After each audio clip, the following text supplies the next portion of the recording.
నమస్తే. PVL astrology topic ఛానల్కి స్వాగతం అండి. నా పేరు Vijayalakshmi, Vedic and KP astrologer. ఈ వీడియోలో ధనయోగాన్ని జాతకంలో ఎలా విశ్లేషించాలి అనేది చూద్దాం. ధనయోగం ఎప్పుడు కలుగుతుంది, ఏ కారణాల వల్ల ధనయోగం మనకి ఏ సమయాల్లో ఎప్పుడు ఎలా వస్తుంది, మన బ్యాంక్ బ్యాలెన్స్ ఎలా పెరుగుతుంది అనే విషయాల్ని ఈ వీడియోలో చూద్దాం. అయితే ముందుగా సాధారణంగా కాలపురుష కుండలిలో మేషాన్ని లగ్నంగా తీసుకోవడం జరిగింది శాస్త్రంలో. అయితే ఈ లగ్నాన్ని నుంచి 2వ స్థానాన్ని ధనస్థానంగా సూచించడం జరిగింది. అయితే వృషభ రాశి, ఈ కాలపురుష కుండలిలో ధనస్థానం వృషభ రాశి, ఇది గమనింపులో పెట్టుకోవాలి. అయితే ఈ ధనరాశి అలాగే మీ లగ్నాల నుంచి కూడా 2వ స్థానం ధనస్థానం అవుతుంది. అంటే సపోజ్ ఇప్పుడు సింహలగ్నం తీసుకున్నాం. సింహలగ్నానికి 2వ స్థానం కన్యారాశి, కన్యారాశి ధనస్థానం అవుతుందన్నమాట. ఇక ఈ ధనస్థానం అలాగే ధనుసు రాశి తీసుకుంటే మకరం 2వ స్థానం, మేషరాశి తీసుకుంటే వృషభమే 2వ స్థానం అవుతుంది. కాలపురుష కుండలిలో కూడా 2వ స్థానం మేషరాశికి, 2వ స్థానం ధనుసు రాశి, అది వృషభ రాశి ధనస్థానం అవుతుంది. ఇలా ఎవరి లగ్నాలను బట్టి వాళ్ళకి 2వ స్థానాన్ని ధనస్థానంగా లెక్కించడం జరుగుతుంది. ఇది గమనిపులో, ఇది ఒక బేసిక్ రూల్గా గుర్తుపెట్టుకోవాలి. ధనస్థానం అంటేనే కుండలిలో మన లగ్న జాతకంలో లగ్నాన్ని అనుసరించి 2వ స్థానం ధనస్థానం. ఇక కాలపురుష కుండలిలో 2వ స్థానం వృషభం, అది ఎప్పటికీ గుర్తుపెట్టుకోవాలి, అదొక పాయింట్. అయితే ఈ 2వ స్థానంలో ఏదన్నా గ్రహం ఉండాలి. గ్రహం ఉన్నప్పుడు మాత్రమే మనకి ఆదాయం అనేది జనరేట్ జరుగుతుంది. ఆ గ్రహం కారకత్వాల నుంచి మనకి సంపాదన అనేది రావటం జరుగుతుంది. సపోజు ఏ గ్రహం లేదు, జన్మజాతక చక్రంలో 2వ స్థానంలో ఏ గ్రహం లేదు, అట్లాగే కాలపురుష కుండలిలో కూడా ఏ గ్రహం లేదు అక్కడ అన్నప్పుడు ఈ 2వ భావాన్ని చూసేది ఏదైనా గ్రహం ఉందేమో చూడాలి.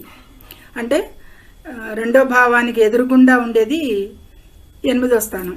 8వ స్థానంలో గ్రహం ఏదన్నా ఉంటే దాని చేత 2వ భావం చూడబడుతుంటే కనుక ఆ గ్రహం యొక్క కారకత్వాల ద్వారా, ఆ విషయాల ద్వారా వృత్తి ఉద్యోగాలు అవనివ్వండి, ఇంకో చేతి పనులు అవనివ్వండి, దినవారీ కార్యక్రమాలు అవనివ్వండి, వ్యవసాయదారులు అవనివ్వండి, ఏదైతే అది ఆ భావం ఏ కారకత్వానికి, ఆ గ్రహ భావం ఏ కారకత్వానికి చెందుతుందో, ఆ గ్రహం ఏ కారకత్వాలను చెందుతుందో దానికి సంబంధించిన ఆదాయం మనకి జనరేట్ అవుతుంది అనేది తెలుసుకుందాం.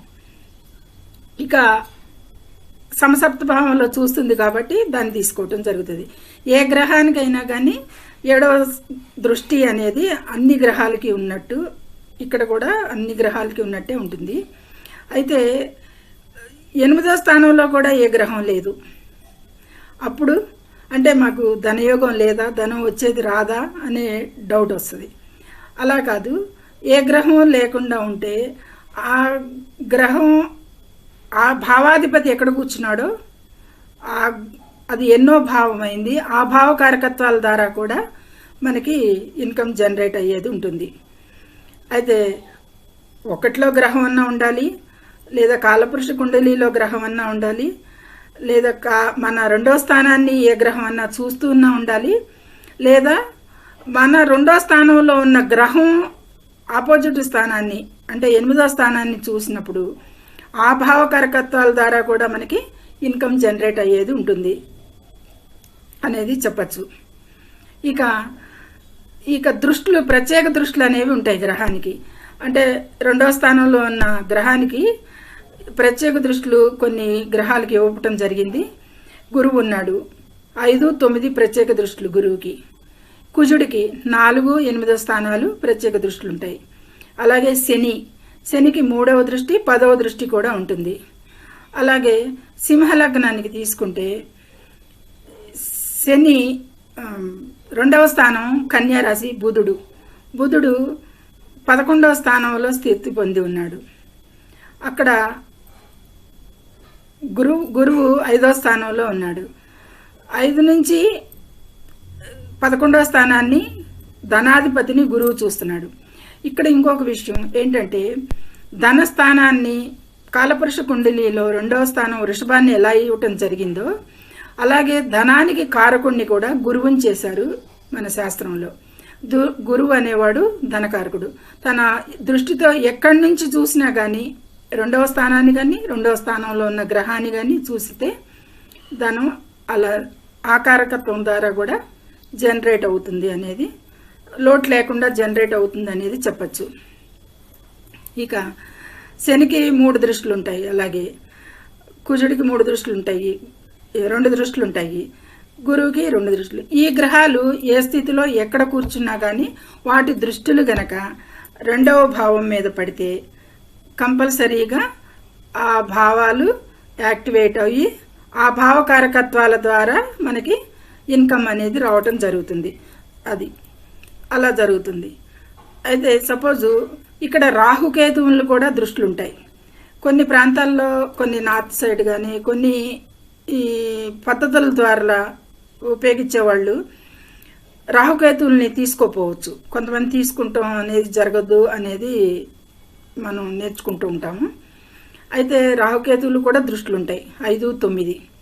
వాటి దృష్టిలు సపోజ్ మకరంలో రాహు ఉన్నాడు అనుకోండి, మేష లగ్నానికి ఎన్నోది స్థానం అవుతుంది, 5వ స్థానం 2వ స్థానం మీద దృష్టి పడుతుంది.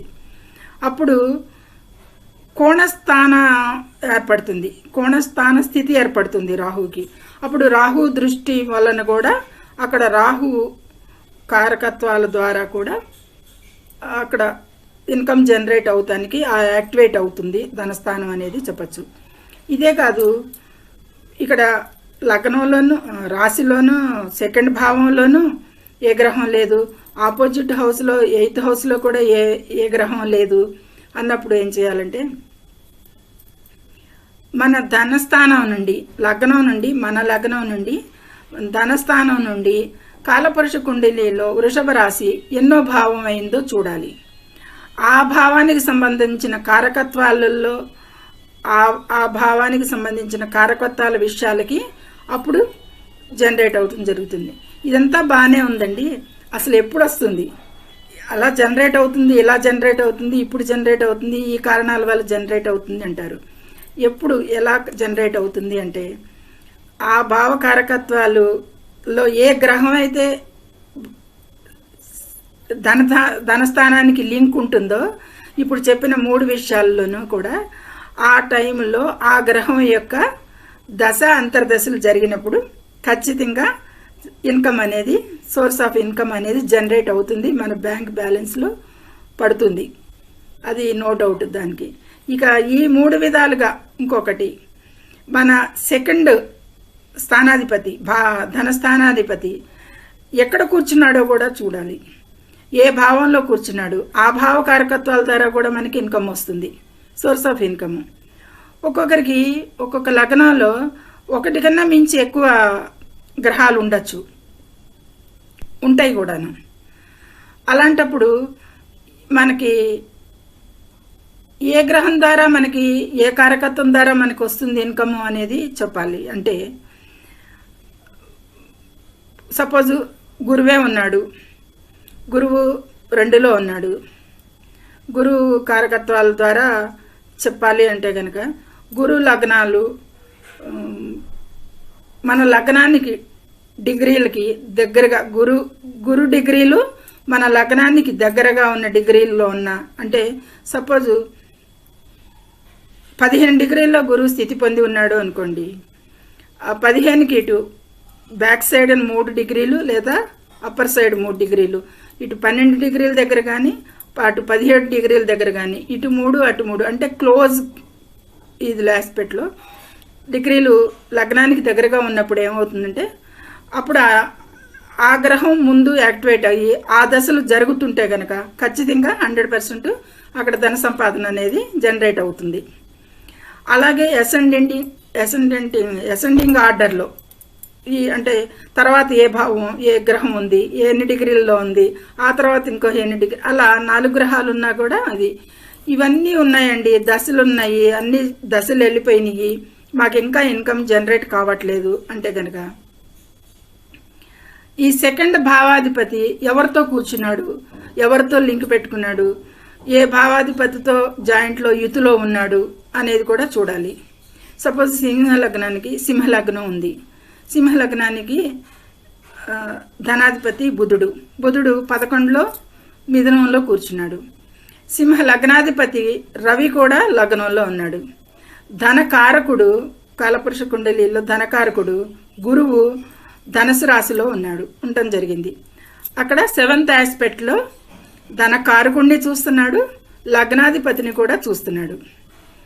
అప్పుడు ఖచ్చితంగా ఈ మూడిట్లోనూ సంబంధించిన కారకత్వాలు ఆ భావానికి 11వ భావానికి సంబంధించిన కారకత్వాలు కానీ, లేదా అక్కడ రవి కారకత్వాలు, అంటే రవి కారకత్వాలు ఏమేంటి, సపోజు ఏ దాని ద్వారా మనకి ఈ మూడిట్లో ఏ దాని ద్వారా మనకి జనరేట్ అవుతుందని లెక్కేసుకోవచ్చు అంటే రవి ముందు మనకి కారకత్వాలు తెలిసి ఉండాలి, భావ కారకత్వాలు గ్రహ కారకత్వాలు కూడా క్షుణ్ణంగా తెలిసి ఉండాలి. రవి సపోజ్ రవి ఉన్నాడు, ఎగ్జాంపుల్ చెప్పాము. రవి దేనికి, తండ్రికి ఇండికేట్ చేస్తాడు, గవర్నమెంట్ జాబ్కి ఇండికేట్ చేస్తున్నాడు. ఇక అందులో డాక్టర్స్ కూడా ఉంటారు, ఇలా రాజకీయ నాయకులకి సంబంధించింది కానీ ఇట్లా చాలా ఉన్నాయి. ముందు మనం మెయిన్ బేసిక్స్ తీసుకోవాలి, మెయిన్ బేసిక్స్ తీసుకుని వాటిని నిర్ణయించడం చేయాలి. అలాగే లగ్నంలో రాశిలోనే ధనస్థానంలోనే రవి ఉన్నాడు అనుకోండి, రవి ఏ భావాధిపతి, ఆ భావానికి సంబంధించిన కారకత్వాల ద్వారా రవి జనరేట్ చేస్తాడు అక్కడ ధనం. ఆ రవి దశ వచ్చినప్పుడు, ఒక దశ మాకు రాలేదు, లేదు అయిపోయింది అన్నప్పుడు ఆ భావాధిపతి ఎక్కడ కూర్చున్నాడు, ఆ భావానికి సంబంధించిన రవి ఇప్పుడు సింహరాశి అధిపతి, సింహరాశి అధిపతి కాబట్టి సింహరాశి భావాలలో ఆ భావానికి సంబంధించి కానీ ఆ అధిపతి ఇక్కడ 2లో కూర్చున్నప్పుడు ఆ 5వ స్థానం సంబంధించింది కానీ, ఇక్కడ రవికి సంబంధించింది కానీ, సింహ లగ్నానికి భావం సంబంధించింది కానీ ఆ గ్రహాలు యాక్టివేట్ అయినప్పుడు ఖచ్చితంగా 100% ధన సంపాదన అనేది జనరేట్ అవుతుంది, సోర్స్ ఆఫ్ ఇన్కమ్ స్టార్ట్ అవుతుంది. దాని ద్వారా మన బ్యాంక్ బ్యాలెన్స్లు పెరుగుతూ వృద్ధి చెందుతూ ఉంటాయి. అసలు ఏ మనిషికైనా ధనాదాయం లేకుండా అనేది 10 పైసలు అవనండి, 10 కోట్లు అవనివ్వండి, సంపాదన అనేది ఏదో ఒక వయసులో ఏదో ఒక రకంగా, అసలు ఏ జాబు లేదండి మాకు ధన సంపాదనే లేదు అంటే ఇప్పుడు చెప్పుకున్నాం కదా, రవి ఉన్నాడు అనుకోండి, తండ్రి ద్వారా రావచ్చు సంపాదన. అలాగే వృశ్చిక రాశి ఉంది, వృశ్చిక రాశి ధనకారకుడు గురువు, 5వ స్థానాధిపతి గురువు. సపోజ్ ఆయన వెళ్ళి 8వ స్థానాధిపతి 8లో స్థానంలో కూర్చున్నాడు అనుకోండి, అప్పుడు 8లో గురువు తన స్థానాన్ని తనే 2వ స్థానాన్ని చూస్తాడు. మిథునంలో ఉన్న గురువు వృశ్చిక రాశి వాళ్ళకి 2ని చూడటం జరుగుతుంది. అప్పుడు 2లో ఏ గ్రహం లేదు, అప్పుడే ఏ కారకత్వం తీసుకోవాలి, 8వ భావానికి సంబంధించిన కారకత్వాలకు సంబంధించి మనకి ధనం ఇవ్వటం జరుగుతుంది. జనరల్గా 8కి గురువు అంత మంచి ఫలితాలు కాదు కదండి అనే డౌట్ రావచ్చు మీకు. కానీ ఇక్కడ ఆ భావానికి సంబంధించిన కారకత్వాల ద్వారా మాత్రమే జనరేట్ అవుతుంది అనేది చెప్పచ్చు, అనేది ఉంటుంది ఖచ్చితంగా.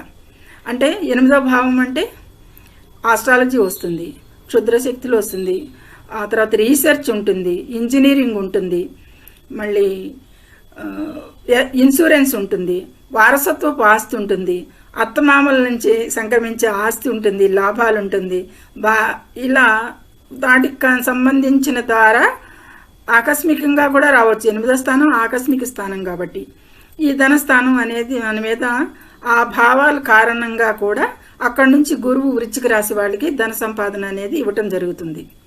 అది 8వ స్థానం కదా, గురువు అక్కడ చెడు ఫలితాలు ఇస్తాడు అనేది కాదు. ధనస్థానం మీద దృష్టి ఉన్నప్పుడు ఖచ్చితంగా ధనకారకుడు ఇచ్చి తీరుతాడు 100%. ఆ గ్రహం దశ రావాలి లేదా అంతర్దశలు రావాలి. ఇది క్షుణ్ణంగా మామూలుగా చూడాల్సింది ఈ 3 బేసిక్స్ అన్నమాట.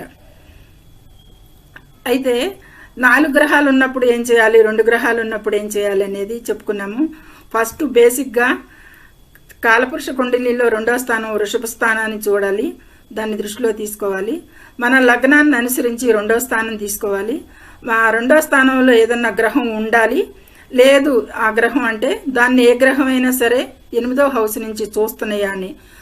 ఆ రెండిట్లో కూడా ఏ గ్రహాలు లేవు అన్నప్పుడు అయితే 2వ భావం ఏ స్థానాన్ని చూస్తుందో ఆ స్థానాధిపతి ఎక్కడున్నాడో ఆ భావానికి సంబంధించిన సమయంలో కూడా ఆ సందర్భంగా ఆ గ్రహం యొక్క దశ వచ్చినప్పుడు, అంతర్దశ వచ్చినప్పుడు ఖచ్చితంగా ఇచ్చి తీరుతాడు. అది ఇలా ఈ 3 ఆస్పెక్టుల్ని మంచిగా దృష్టిలో పెట్టుకుని మనం అనలైజ్ చేయాల్సి ఉంటుంది. అయినా కానీ మాకు జనరేట్ కావట్లేదండి, మాకు మనీ లేదండి, మాకు సోర్స్ లేదండి అని అంటే ఏదో ఒక విధంగా ఇంకా నిశ్చితంగా పరీక్షించాల్సిన అవసరం ఉంటుంది జాతకాన్ని. ఈ బేసిక్స్ మాత్రం చెప్పడం జరిగింది. అయితే ఇంకా డీప్గా చూడాల్సిన అవసరం ఉంటుంది. ఏదో ఒక చోట నుంచి ఎక్కడో అక్కడ 2కి లింక్ ఎక్కడి నుంచి వచ్చింది, నక్షత్రాల ద్వారా వచ్చిందా, ఏ ద్వారా వచ్చింది అనే దాన్ని కూడా పరిశీలించి చెప్పాల్సి ఉంటుంది. మనిషి అనేవాడికి ధనం అనేది 10 రూపాయలు కూడా లేకుండా ఏ మనిషి ఉండడు. ఈవెన్ బిచ్చగాడికైనా మనం వేసే దానం అనేది ఆడికి ఆదాయమే. అవునా? అదే అసలు సోర్స్ అనేది క్లూ అనేది ఇస్తుంది మనకి ఈ గ్రహాల కారకత్వాల ద్వారా. ఏ సోర్స్ ద్వారా వస్తుంది, ఎవరికి వస్తుంది. ఇప్పుడు సూర్యుడు ఉంటే గవర్నమెంట్ జాబు. అదే చంద్రుడు 2లో ఉన్నాడు. చంద్రుడు 2లో ఉన్నప్పుడు చంద్రుడు ఏ భావాధిపతి అయ్యాడు, మనకి ఎన్నో భావాధిపతి అయ్యాడు. ఆ భావ కారకత్వాల ద్వారా మనకి సోర్సెస్ ఆఫ్ ఇన్కమ్ జనరేట్ అవుతుంది ఆ దశ వచ్చినప్పుడు అనేది స్పష్టం. 100% తప్పకుండా వచ్చి తీరుతుంది. ఇదైతే మనం మీ జన్మ జాతకం తీసుకోండి, ఈ ఎగ్జాంపుల్స్ చూడండి, మీకు అర్థమైందనే అనుకుంటున్నాను ఇప్పటి వరకు చెప్పిన ఎక్స్ప్లెనేషన్. అయితే మీ జన్మ జాతకం తీసుకుని ఈ విధంగా అనలైజ్ చేసి చూడండి. మీకు ఎప్పుడెప్పుడు దశలు జరిగినప్పుడు ఏ గ్రహాలు భావాలకి మీకు జనరేట్ అయ్యి ఉంటుంది ఇన్కమ్, ఏ సోర్స్ ద్వారా వచ్చింది, ఎల్ఐసి ద్వారా వచ్చిందా, జీతపత్యాల ద్వారా వచ్చిందా, మనకి ఆస్తి సంక్రమణ వచ్చిందా, లేదా తండ్రి ద్వారా ఆస్తి వచ్చిందా, ఇట్లాగే గిఫ్ట్ ద్వారా వచ్చిందా అనేది. ఇక ఇవన్నీ బాగానే ఉన్నాయండి. మరి మాకు ఆదాయం ఉన్నా నిలబట్టలేదు, చాలా ఇదైపోతుంది, మాకు ఉండట్లేదు అంటే అది మామూలే. అన్ని గ్రహాలకి చూసినట్టు, అన్ని విషయాలకి చూసినట్టే ఇక్కడ కూడా పాపగ్రహాలు శుభగ్రహాలు అనేది ఉంటుంది. పాపగ్రహాలు 2వ స్థానానికి లింక్ అయినప్పుడు, ఏర్పడినప్పుడు, సంబంధం ఏర్పడినప్పుడు ఖచ్చితంగా వీళ్ళు ఎక్కువ కష్టపడితే కానీ ఆ సంపాదన అనేది రావటం జరగదు. ఇక అదే శుభగ్రహాలు ఉన్నాయని, శుభగ్రహాల వీక్షణ ఉంది, శుభగ్రహాలే స్థితిలో ఉన్నారు, శుభగ్రహాల భావాలే గ్రహాలే మనం యుతిలో ఉన్నారు అన్నప్పుడు స్మూత్గా ఈజీగా అభివృద్ధి అనేది, ధనాభివృద్ధి అనేది జరుగుతుంది. ఇక్కడ ఇంకొక విషయం చెప్పటం జరగాలి. ఏంటంటే ధనాధికారుడు గురువు తన 5వ దృష్టితో కానీ 9వ దృష్టితో కానీ ఏ స్థానం నుంచి అయినా సరే 2వ స్థానాన్ని చూడటం అనేది జరిగితే కనుక వారికి జీవితాంతం వాళ్ళకి ధనానికి లోటు లేకుండా, అంటే స్థిర ఆదాయం పొందుతూ దినదినాభివృద్ధి చెందుతూ ఉంటారు. అది జీవితం వరకు కూడా వారికి లోటు ఉండదు అనేది చెప్పవచ్చు. ధనకారకుడే ఆ స్థానాన్ని చూడటం జరిగినప్పుడు, ఏ దృష్టిల ద్వారా అవనివ్వండి, ధనస్థాన కారకుడే లోపల. కొంతమంది ధనకారకుడే 2లో ఉంటే కారకోభావ నాశాయ అని చెప్తారు. అది ఎంతవరకు నిజమో అనేది మనం ఇంకా చాట్లు విశ్లేషించేసి ఇతర గ్రహాలు, స్థానాలు, ఆ భావాలు, వాటిని చూసే విధానాన్ని బట్టి, వాటి దృష్టిని బట్టి కూడా మనం అన్నీ చూడాల్సి వస్తుంది. కారకభావ నాశాయ అనేది ఇక్కడ అంతగా వర్తించకూడదు. ఆ సమయం, ఆ దశ వచ్చినప్పుడు ఖచ్చితంగా అయితే యాక్టివేట్ అవుతుంది, జనరేట్ అవుతుంది, తప్పక తెలియదు. ఇక అవ్వలేదు అట్లా కూడా అని మనకి జాతకంలో కనిపించింది అంటే దాన్ని ఏ పాపగ్రహాలు చూడటమో, ఏ పాపగ్రహాల దృష్టి వీక్షణ ఉండటమో, అది ఆ స్థానాధిపతి ఏ స్థానాధిపతి అయ్యాడో ఆ గురువు అనే దాన్ని బట్టి కూడా ఉంటుంది. అది కూడా చూడాల్సి ఉంటుంది. ఇన్ని విధాలుగా ఫస్ట్ కాలపురుష కుండలిలో 2వ స్థానం, మన లగ్నాన్ని నుంచి 2వ స్థానం, ఆ 2వ స్థానంలో ఉన్న గ్రహం ఏ భావానికి సంబంధించింది ఆ గ్రహ కారకత్వాల నుంచి కానీ, రెండో స్థానంలో ఏ గ్రహం లేకున్నా 8వ స్థానం మన భావాన్ని చూసే స్థానం నుండి ఏ గ్రహం చూసినా అక్కడ కూడా 2 స్థానాల్లోనూ గ్రహాలు లేవు అన్నప్పుడు ఈ 2వ స్థానాధిపతి వెళ్ళి ఎక్కడ కూర్చున్నాడు, ఏ భావం అయింది, ఆ భావకారకత్వాల ద్వారా జనరేట్ అవటం జరుగుతుంది ఆ దశలు అంతర్దశలు వచ్చినప్పుడు. ఆ తర్వాత ఇవన్నీ కూడా ఏమీ లేవండి, సింపుల్గా ఉంది చార్టు అని అన్నప్పుడు మన ధన లగ్నాన్ని నుంచి కాలపురుష కుండలిలో ఎన్నో స్థానం అయిందో చూడండి. అది ఆ భావాన్ని కారకత్వాల ద్వారా ఖచ్చితంగా ఇన్కమ్ జనరేట్ అవుతుంది ఆ దశ వచ్చినప్పుడు. అందులో గ్రహం చూసినా పర్వాలేదు. అలాగే 2వ స్థానాధిపతి వెళ్ళి ఏ స్థానాధిపతితో కూర్చున్నాడు, ఏ స్థానంలో కూర్చున్నాడు, ఆ భావాలు కూడా తీసుకోవడం జరుగుతుంది. ఇలా ఇన్ని రకాలుగా ఈ విధంగా మాత్రమే అక్కడక్కడే అవే తిరుగుతూ చూడాల్సి ఉంటుంది ధనానికి సంబంధించి. ఇంతకన్నా వేరే మార్గం, ధన ఆదాయం అనేది వేరే సోర్సులకి వేరే రూల్స్ లేవు అనేది చెప్పబడింది శాస్త్రంలో.